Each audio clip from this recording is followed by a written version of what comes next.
હું ધોરણ 7માં અભ્યાસ કરું છું. આજે હું તમને સ્વાર્થી મિત્રની વાર્તા કહીશ. શાંતિથી સાંભળવા મારી નમ્ર વિનંતી. એક રામ અને શ્યામ વચ્ચે બંને વચ્ચે નાનપણથી મૈત્રી હતી. નાનપણથી જ મૈત્રી, રમવામાં સાથે, ખાવામાં સાથે અને ઝઘડવામાં સાથે, રખડવામાં સાથે.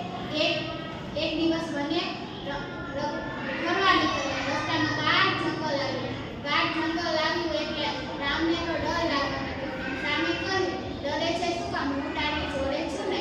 એમ કહીને બંને એકબીજાનો હાથ પકડીને આગળ વધ્યા. ત્યાં રસ્તામાં એક ઝાડ પાસેથી કાળું કદાવા રીંછ નીકળી આવ્યું.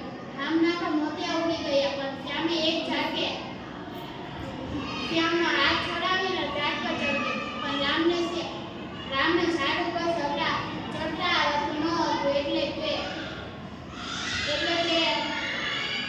પણ રામ હથકરવાળો હતો, એટલે કે મરી ગયાનો ઢોંગ કરીને નીચે પડી ગઈ. અને નીચે રામને પગથી લઈ માથા સુધી સૂંઘીને તપાસ્યું.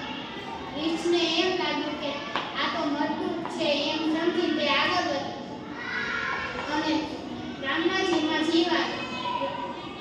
રામ એક ઝાડકે કૂદીને ઊભો થયો. ત્યાં શ્યામ ઝાડ પરથી નીચે ઉતરીને રામ પાસે આવ્યો અને મજાકમાં પૂછવા લાગ્યો, હે